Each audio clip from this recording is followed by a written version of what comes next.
Hey guys, today I'm going to teach you how to replace the transmission fluid on a 2001 Malibu. This also applies to the Cavalier, the Sunfire, the Grand Am, the Cutlass, and the Alero because they all have the same transmission. You need a socket set, a drain pan of some sort, a funnel of some sort. A filter is recommended. Please don't change it without changing the filter. A pan gasket because you might as well, and it comes with the filter. Some automatic transmission fluid as well. GM says to use Dexron 3 on the Malibu, but I'm not 100% sure if it's the same for the other cars, even though they have the same transmission. Also, it's supposed to be replaced every 50,000 miles. This car has almost 150,000 miles on it, and I don't think it's been replaced once, which is why I'm doing it now. One thing you shouldn't do if your car has this many miles on it is flush out your transmission lines, and that's because there can be little bits of dirt and grime stuck inside of the transmission, and when you do that, it pushes them through the rest of the transmission, which could cause it to act up. What I'm going to want to do here is place the pan under the pan and then unbolt the pan so the liquid that is in the transmission and in the pan drifts into the pan. As you work your way around, it should slowly start to leak, and when it does do that, undo it more until it starts pouring out at a reasonable pace, but don't take it off until most of the fluid is drained, or else you're going to make a mess. I'm going to loosen it a little bit more so it lets out a little more fluid. If all goes well, it's not going to leak any out the top, because if it does, that's not good. So now I got the pan fairly loose, letting the last of the fluid leak out. I got my friend Trouble here to help me. So yeah, now what I'm going to do is unbolt it all the way, drop it down nicely. Can't tell what material this is yet, but I doubt it's aluminum. But anyway, it's still not a good idea to let it drop down. You don't want to crack it, bend it, ding it, whatever. So yeah, it looks like I found the issue with the slow shifting. So I've heard that if your filter falls off or comes loose, it'll affect the performance of the transmission. Watch this. I didn't touch it. There's my problem. So you just pop it out, and it should just pull on it, and it should wiggle out, and then pop the new one in.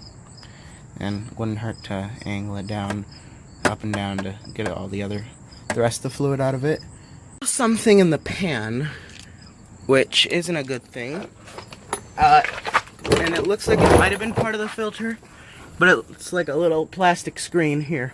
Let me pull it out. Wow, I only spilt half the fluid. No, but seriously. Alright, so here's the filter. That's got fluid in it. It's new fluid, basically. This casket-shaped thing, I don't know what that is, but it's not part of the filter, it looks like.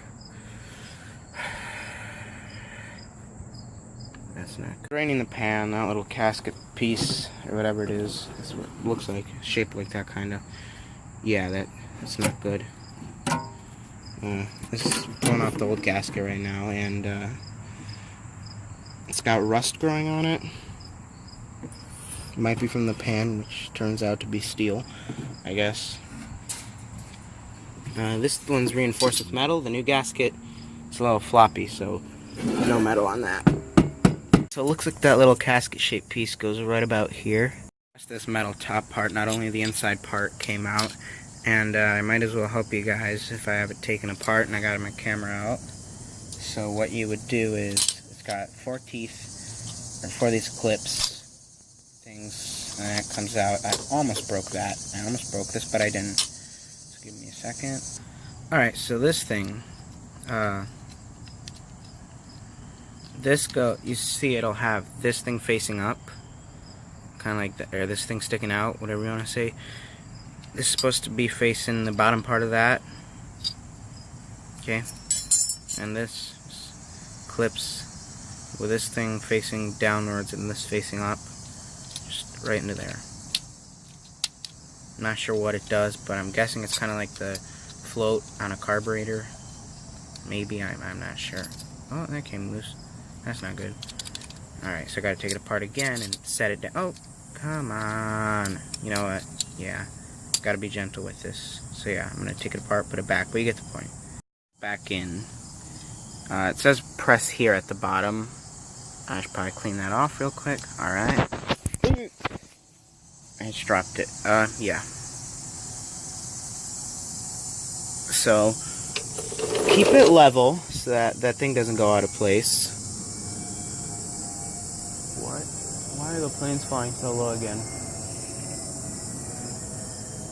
What? That's flying kind of low.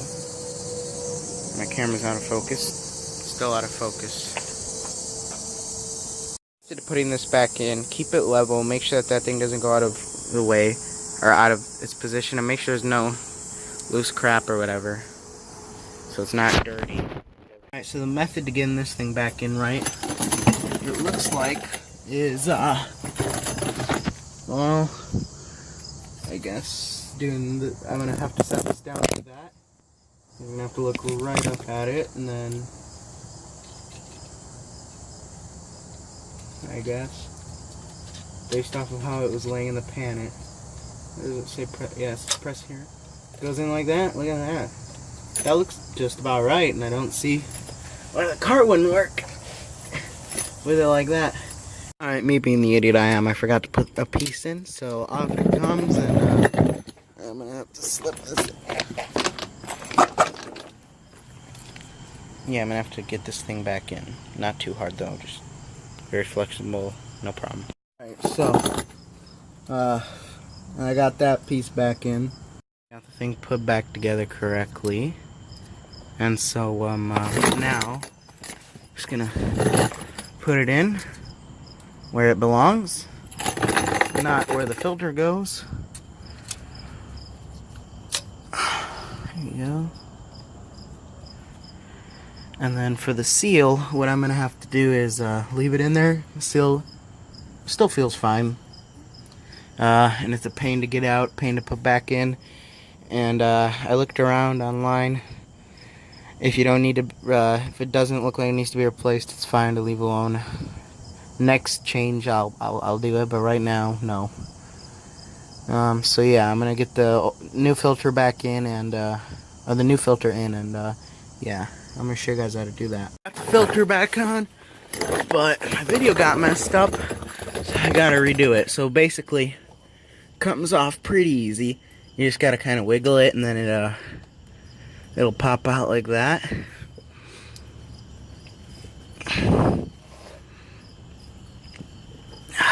Alright, there you go.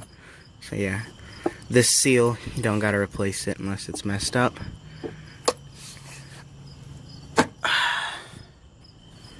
So yeah, not sure why they decided to make it loose like that, but I guess it sags a little bit. I don't know what they're... Not a problem, but kind of stupid. Not a problem yet. This thing's in. I'm gonna clean up around it, put the rest of it back on, and then we'll get to filling it up with fluid.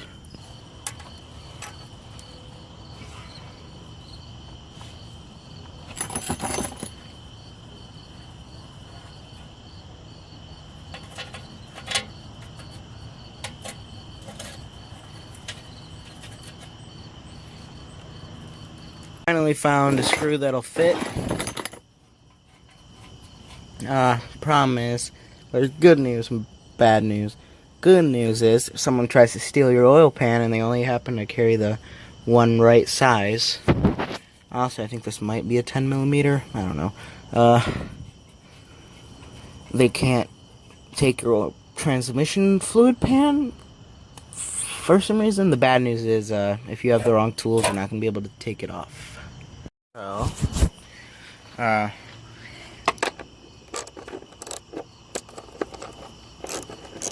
it's time to remove the air intake box in order to have to put in the transmission fluid.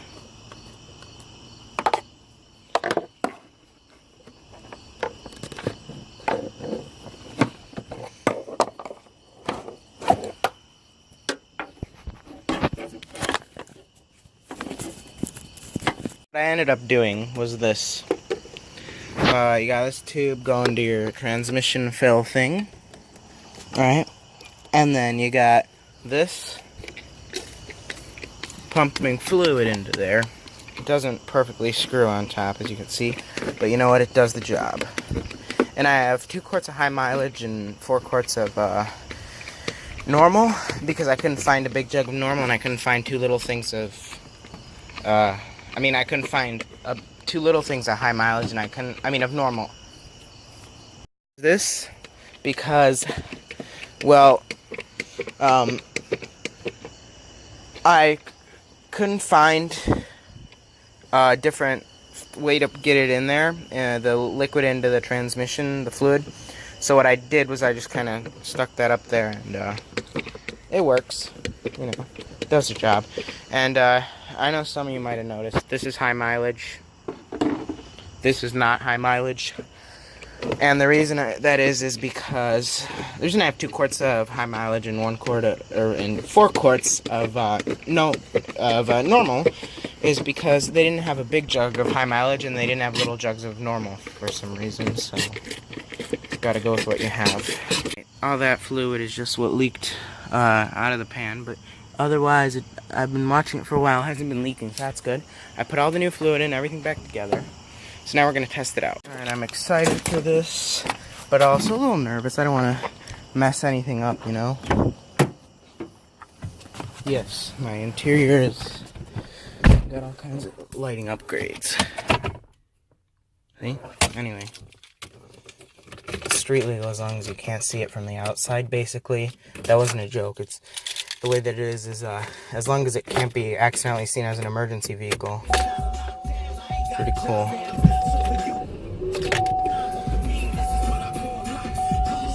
That's very bad.